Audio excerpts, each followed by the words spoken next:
আমরা দেখাচ্ছি সে। চট্টগ্রাম আদালতে অ্যাডভোকেট সাইফুল ইসলাম আলিফের প্রথম জানাজায় অংশ নেয় আইনজীবী সহ বিভিন্ন শ্রেণী পেশার মানুষ। জানাজার আগে সেখানে বক্তব্য রাখেন আইনজীবী নেতারা। তারা সাইফুল হত্যাকাণ্ডে জড়িতদের গ্রেপ্তার করে আইনের আওতায় আনার দাবি জানান।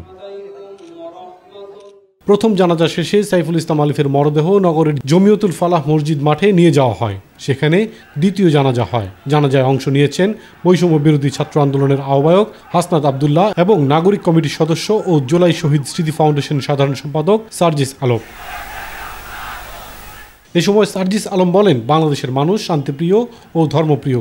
ধর্মের নামে কোনো প্রকার উগ্র আচরণ এই দেশের মানুষ সহ্য করবে না। আপনাকে স্বীকার করতে হবে এই দেশে হিন্দুত্ববাদী রয়েছে। আপনি যদি এই হিন্দুত্ববাদী যে মনোভাবটা, এই উগ্রবাদী মনোভাবটা যদি আপনি স্বীকার করতে না পারেন, তাহলে এই সমস্যাটা সমাধান করা সম্ভব না।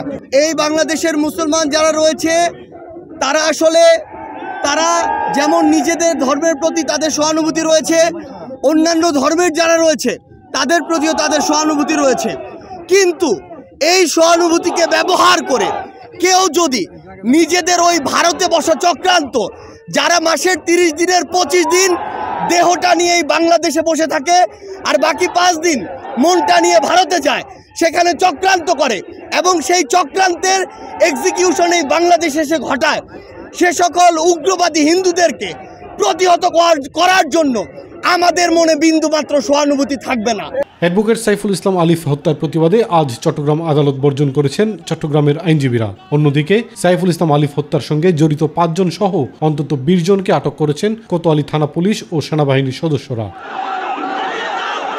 ইলিয়াস কমল, মাই টিভি।